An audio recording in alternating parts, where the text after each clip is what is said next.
नमस्कार साथियों, बहुत बहुत स्वागत है आप सभी का आपके अपने पसंदीदा कार्यक्रम हेलो डॉक्टर में।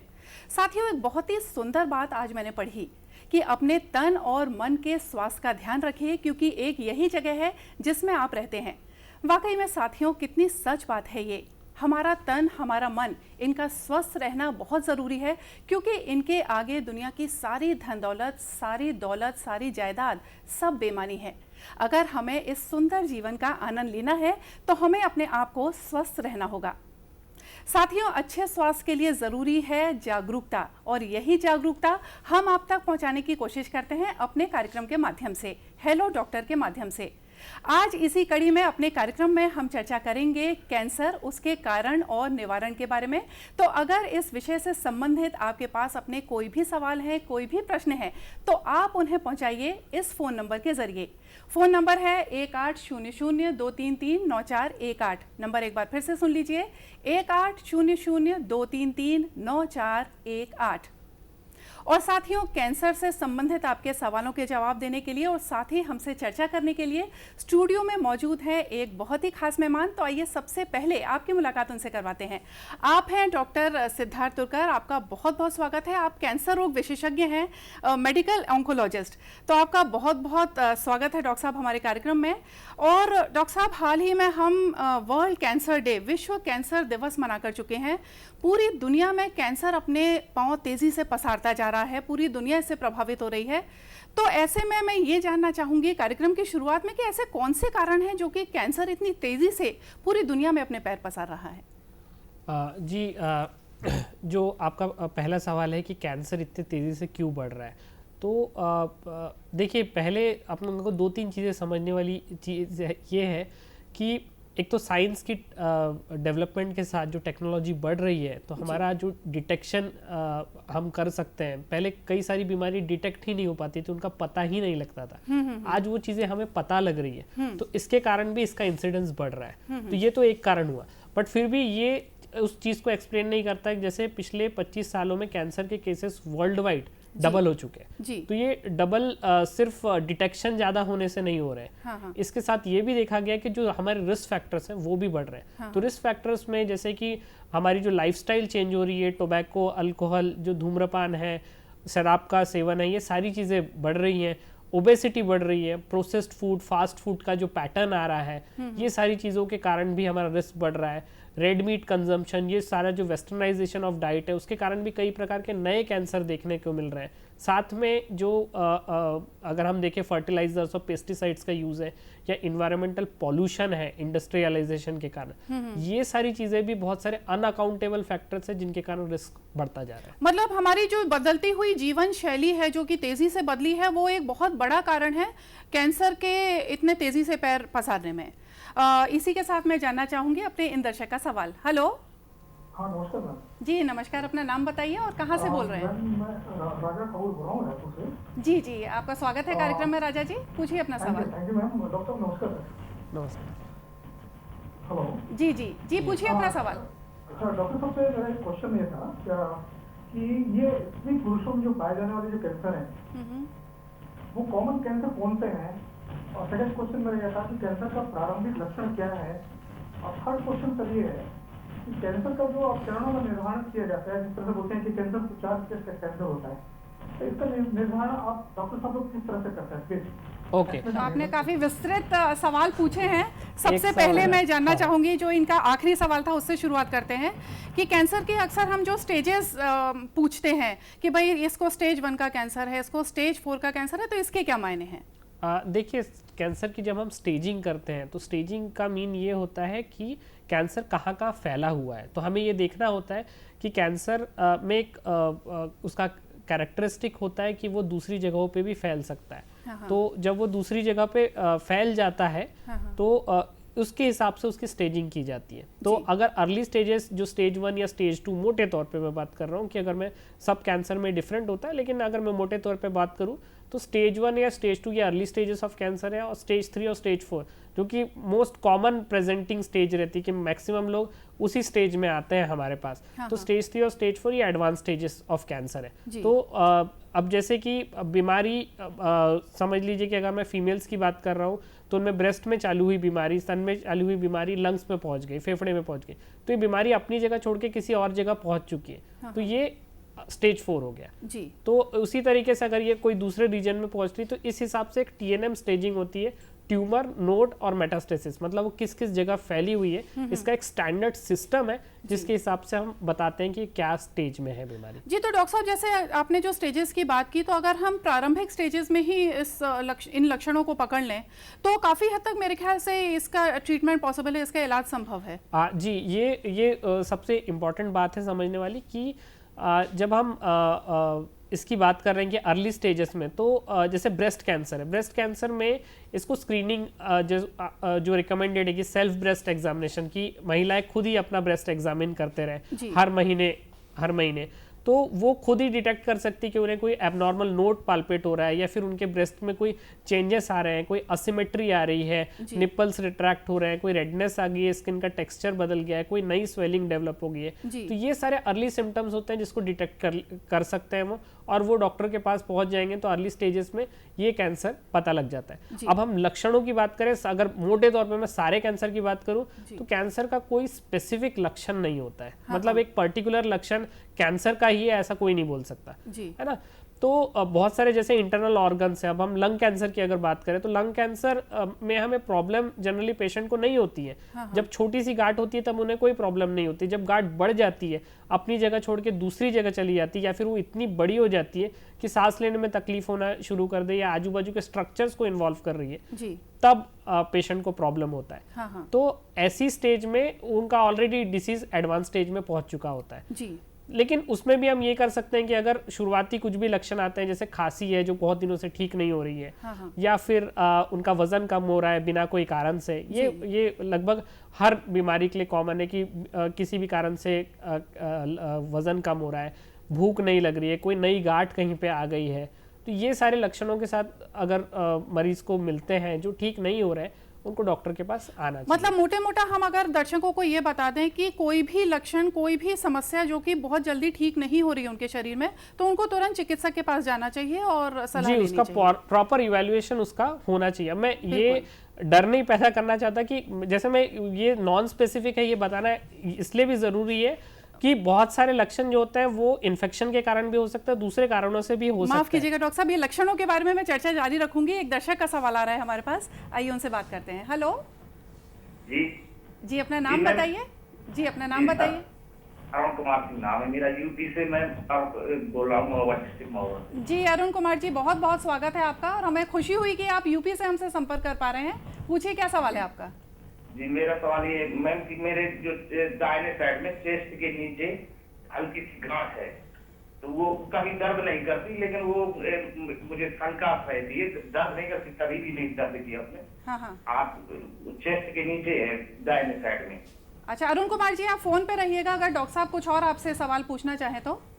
जी, चेस्ट के नीचे गांठ होने के बहुत सारे रीजन हो सकते हैं, मैं वही चीज़ बता रहा हूँ कि कोई स्पेसिफिक लक्षण नहीं है। अगर गांठ है तो उसको देखना होगा, आप एक डॉक्टर से आप सलाह लीजिए कि वो किस चीज़ की गांठ है। दूसरी चीज़, अगर वो कैंसर की गांठ है तो कैंसर भी कई प्रकार के होते हैं, तो किस जगह से वो कैंसर निकला है, कि एग्जैक्टली वो गांठ वहीं से ओरिजिनेट हुई थी कि वो कोई दूसरी जगह से आई थी, ये जानना भी बहुत ज़रूरी होता है। और दूसरी बात कि उस गांठ के क्या ओवरऑल उसके क्या कैरेक्टरिस्टिक है, कि वो गांठ बहुत कड़ी है कि सॉफ्ट गांठ है। कई बार एक छोटा मोटा सिस्ट होता है या लाइपोमा होता है जिसके लिए हमें कुछ भी करने की ज़रूरत नहीं होती है, तो ये उस प्रकार की भी गांठ हो सकती है। तो गांठ सिर्फ बोल देने से कैंसर है ऐसा बोलना सही नहीं है, उसकी प्रॉपर जांच होनी ज़रूरी है, उसे कंफर्म होना ज़रूरी है। तो आप पास के किसी डॉक्टर को पहले दिखाइए, अगर उनको ऐसा लगता है कि वो गांठ सच में कैंसर के जैसे हो सकती है तो आप उसका आगे का इवैल्यूएशन करवाइए। जी, तो अरुण कुमार जी, उम्मीद है कि आपको अपनी समस्या का निदान मिल गया होगा, और हम यही सलाह देंगे आपको कि आप जल्द से जल्द जाकर अपने चिकित्सक के पास उस गांठ को दिखाइए और तुरंत उसका इलाज जो है वो चालू कीजिए। डॉक्टर साहब, अरुण कुमार जी से पहले हमारे एक और जो दर्शक थे राजा जी, उन्होंने पूछा था कि महिला और पुरुष इन दोनों में कौन कौन से कैंसर पाए जाते हैं। जी, देखिए, महिलाओं में जो सबसे कॉमन कैंसर है वो एक तो स्तन का कैंसर, ब्रेस्ट कैंसर। सेकंड जो उनमें कॉमनेस्ट कैंसर है वो सर्वाइकल कैंसर है। और सर्वाइकल कैंसर खासकर मैं इसलिए पॉइंट आउट करना चाहता हूँ कि ये वेस्टर्न वर्ल्ड का प्रॉब्लम नहीं है। ये प्रॉब्लम स्पेसिफिक टू इंडिया है कि हमारे देश में cervical cancer second most common cancer बन के, दूसरा सबसे प्रमुख कारण बन के। जी ओके, अगर मैं मेल्स की बात करूँ तो जो दो सबसे कॉमन कैंसर है वो मुंह का कैंसर, ओरल कैविटी कैंसर, क्योंकि हमारे यहाँ गुटखा और तंबाकू का सेवन बहुत ज्यादा होता है जो वेस्टर्न वर्ल्ड में नहीं होता इतना ज्यादा, इसलिए ये कैंसर भी उनके लिए रेयर बीमारी है लेकिन हमारे देश की सबसे कॉमन बीमारी है। तीसरी बात, जो सबसे common lung cancer world wide, ये हर जगह कॉमन कैंसर है कि सबसे ज़्यादा कॉमन कैंसर जो है वो लंग कैंसर है। और पूरे विश्व में मेल और फीमेल को कंबाइन करा के जो सबसे बड़ी डेथ जो टोल है वो लंग कैंसर के कारण ही देखा गया है। जी जी, तो पुरुषों में तो जो आपने कैंसर बताए वो मेरे ख्याल से धूम्रपान और तंबाकू सेवन की वजह से होते हैं। महिलाओं के कैंसर की, क्योंकि देश की हमारी जो आधी आबादी है वो महिलाएं हैं, तो उनके बारे में मैं आपसे और विस्तृत जानकारी और विस्तार से चर्चा करना चाहूंगी इन दर्शक का सवाल लेने के बाद। हेलो हेलो जी, अपना नाम बताइए और कहाँ से बोल रहे हैं? मैं अखिलेश कुमार साहू बोल रहा हूँ, रानी गांव नगरी से। जी जी साहू जी, पूछिए क्या सवाल है आपका? जैसे कई लोग शराब वगैरह पीते हैं तो उनको भी कैंसर होने का चांस रहता है क्या?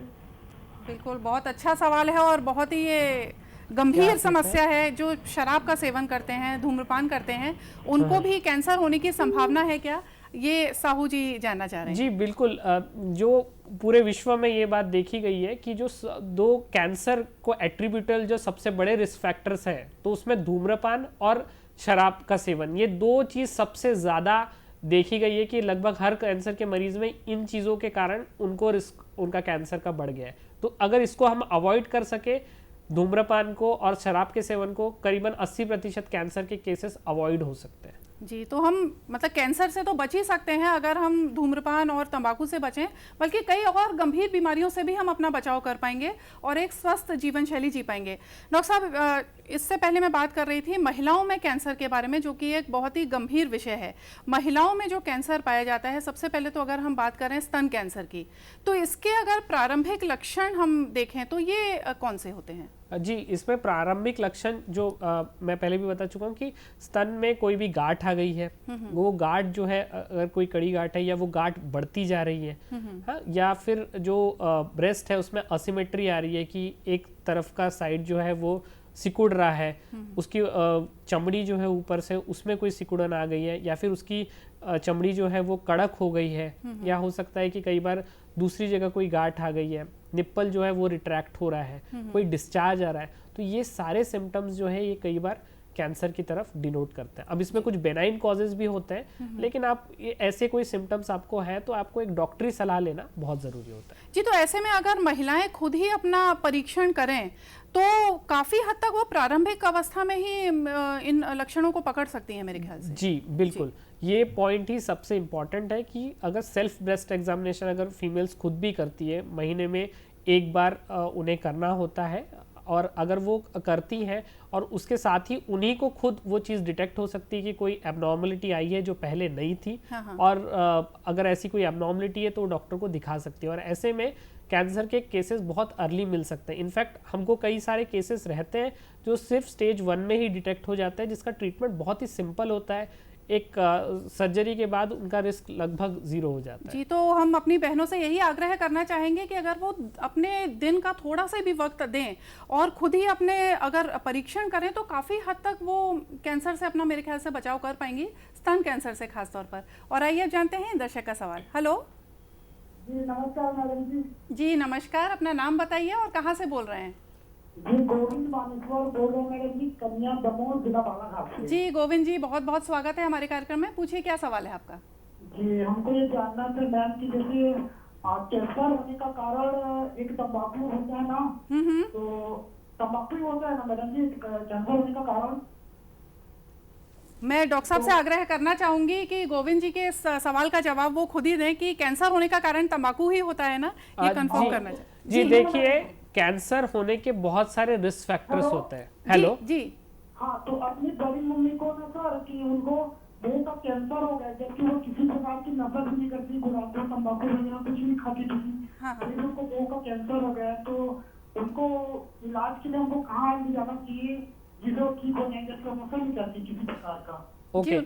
जी जी देखिए, मैं अगेन वही बात बोल रहा हूँ कि कैंसर के बहुत सारे रिस्क फैक्टर्स होते हैं। तो रिस्क फैक्टर्स को आपको समझना जरूरी है कि ऐसी चीजें जिससे कैंसर का रिस्क बढ़ता है, तो तंबाकू से उसका रिस्क बढ़ता है, ठीक है, लेकिन रिस्क अगर ऑलरेडी किसी में एग्जिस्टेंट है तो उनको भी कैंसर डेवलप हो सकता है। तो मैं जब आंकड़ों की भी बात करूं तो 80 to 90% केसेस में ऐसी चीजों के रिस्क होते हैं, पर 10% केसेस फिर भी ऐसे होते हैं जिनमें कोई दूसरा रिस्क फैक्टर ऑब्वियसली प्रेजेंट नहीं होता, फिर भी उनको ऐसी बीमारी लग सकती है।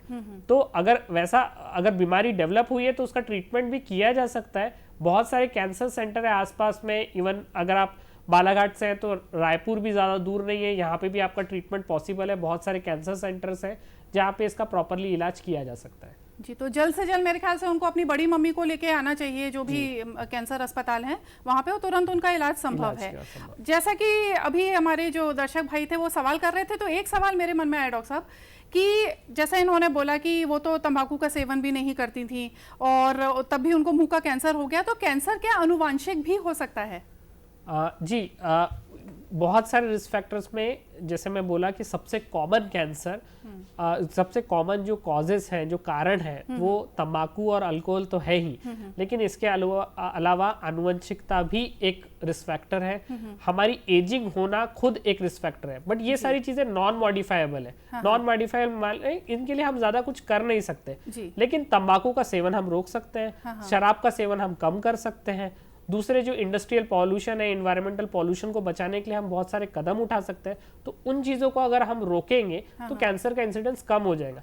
पूरी तरह कैंसर हो ही ना, ऐसा होना तो बहुत मुश्किल है, लेकिन जितने मात्रा में वो हो रहा है उसको हम कम कर सकते हैं। जी, तो अगर आपके परिवार में अगर आपके माता पिता को या और किसी को कैंसर है तो ज़्यादा मेरे ख्याल से सतर्क रहने की ज़रूरत है और चौकन्ना रहने की ज़रूरत है। जी बिल्कुल जी। अगर ऐसा देखा गया है कि जिनके फैमिली में कैंसर होता है उसके भी कुछ स्पेसिफिक रिकमेंडेशन है कि सर्टेन एज, ऐसा भारत में खासकर देखा गया है कि वेस्टर्न वर्ल्ड की जो मीडियन एज है, मतलब मैक्सिमम पेशेंट जिस एज ग्रुप के मिलते हैं वो काफी ओल्डर पॉपुलेशन है, 60 to 65 इयर्स के एज में मिलते हैं। लेकिन वही चीज हम भारत की बात करें तो वहाँ ये चीज का इंसिडेंस 10 साल पहले हो रहा है कि हमारा जो पीक है वो 50 से 55 में ही आ जा रहा है। जी। तो कुछ जेनेटिक एबनॉर्मलिटी भी है या जेनेटिक हमारी प्रीडिस्पोजिशन है कि हम लोग कैंसर ज्यादा जल्दी डेवलप कर रहे हैं, या फिर हो सकता है कि इन्वायरमेंटली हमको जिस टाइप के स्ट्रेसर्स मौजूद हैं हमारे इन्वायरमेंट में भारत में, उसके कारण हमारे उसके रिस्क बढ़ रहे हैं। अब जो आपने बोला कि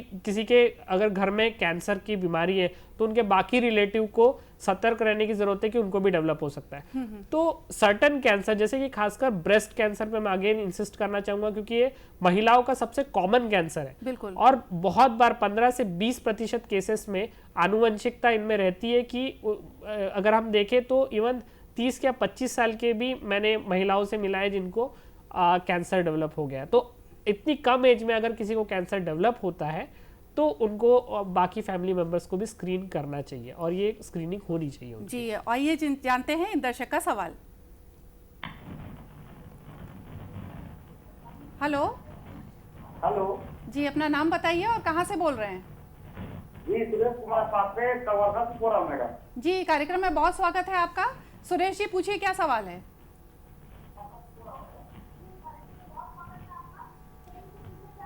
सुरेश जी, एक आपसे आग्रह है कि आपके जो टीवी सेट है उसका वॉल्यूम अगर आप कम कर देंगे तो हम आपकी आवाज सुन पाएंगे।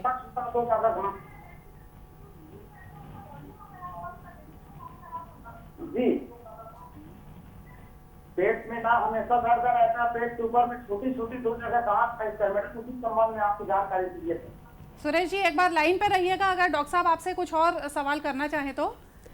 जी, अगर आपके पेट में गांठ है, कुछ एंडोस्कोपी हुई थी आपकी, ऐसा कुछ दूरबीन से जांच हुई थी, मुंह के अंदर दूरबीन डाल के? जी नहीं, मैं रायपुर ही गया था 2-3 बार। हाँ। जी, अगर पेट में गांठ है उसको देखने के लिए, पेट में मतलब बाहरी गांठ है कि आपको ऐसा लगता है अंदर गांठ है, आपके जहाँ पे अन्न नली है वहां पर गांठ है? नहीं, बाहरी गांठ है, बाहरी गांठ अच्छा, है। बाहरी गांठ है। तो आप एक बार मतलब दिखा सकते हैं वो गांठ किस प्रकार की है? अगर वो नरम गांठ है, सख्त गांठ है, वो गांठ आजू बाजू के एरियाज में कहीं फैल तो नहीं रही है, या वो अपनी उसका जो साइज है वो बढ़ता जा रहा है, तो ऐसा कुछ भी है तो उसको देखना जल्दी ज़रूरी है। ओके जी, तो सुरेश जी से यही आग्रह करना चाहेंगे कि वो जल्द से जल्द आके और अपना जो गांठ है, उनके पेट में दर्द रहता है, उसका तुरंत इलाज कराएं। डॉक्टर साहब, जो महिलाओं में कैंसर की बात कर रही थी, क्योंकि एक बहुत ही गंभीर विषय है खास करके हमारे देश में, तो इसलिए बार बार मैं इस विषय पर लौट के आना चाह रही हूँ। अभी हमने बात की स्तन कैंसर की, अब मैं बात करना चाहूँगी अगर सर्वाइकल कैंसर की बात करें तो ये भी एक बहुत बड़ी इसकी जो तादाद है महिलाओं की, वो सर्वाइकल कैंसर से प्रभावित होती हैं। तो इनके कौन से लक्षण होते हैं सर्वाइकल कैंसर के? जी, सर्वाइकल कैंसर ये सबसे इम्पॉर्टेंट चीज़ है हमारे देश के लिए। मैंने पहले भी कहा कि हमारे देश में पर्टिकुलरली इसका इंसिडेंस, जो इसके केसेस हैं, वो बहुत ज़्यादा है। वर्ल्ड में ये इतनी कॉमन नहीं है, वेस्टर्न पॉपुलेशन में इतना कॉमन नहीं है जी। और इस बीमारी को कम्प्लीटली एलिमिनेट किया जा सकता है। और हाल ही में WHO ने नवंबर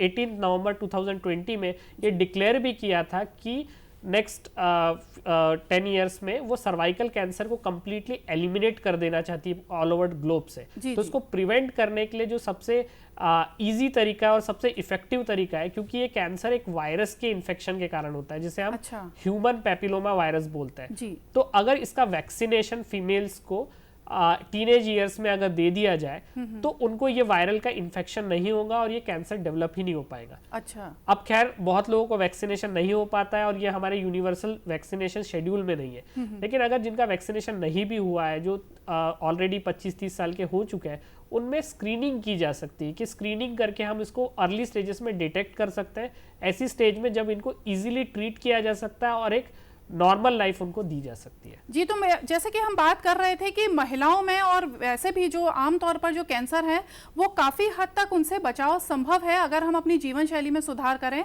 और अगर हम अपने खुद ही अपनी जांच करते रहें समय समय पर, तो काफ़ी हद तक हम बच सकते हैं।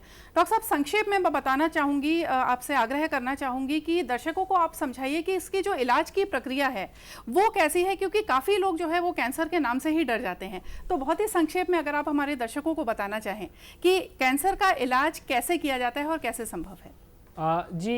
देखिए, कैंसर का जब हम इलाज करते हैं, मैं पहले अगर प्रिवेंशन की बात करें तो अगेन वही बात है कि रिस्क फैक्टर्स जो भी हैं ये सारी चीज़ों को हमें कम करना होगा और अर्ली डिटेक्शन के लिए जो टेस्ट हो सकते हैं, लक्षणों को जल्दी पकड़ के हम उस चीज़ को जल्दी डायग्नोस करना पड़ेगा। पर एक बार अगर कैंसर की बीमारी डेवलप हो गई है तो उसका डायग्नोस्टिक इवैल्यूएशन के लिए जो सबसे इंपॉर्टेंट चीज़ होती है वो ये होती है कि हमें एक टिश्यू बायोप्सी लेनी होती है। टिश्यू बायोप्सी माने हमको एक उसका टुकड़ा निकाल के उसको माइक्रोस्कोप के नीचे देखना होता है विद स्पेशल टेस्ट, उसके वो किस प्रकार की है, वो किस जगह से निकली, ये सारी चीज़ें इवैल्यूएट करनी होती है। एक बार कैंसर का डायग्नोस कंफर्म हो गया, देन सीटी स्कैन के द्वारा इसकी स्टेजिंग की जाती है। स्टेजिंग होने के बाद बीमारी का जो प्रकार निकलता है उसके हिसाब से ट्रीटमेंट होता है। अगर ये अर्ली स्टेजेस में है तो मोस्ट ऑफ द कैंसर में सर्जरी के द्वारा इसे ट्रीटमेंट किया जाता है।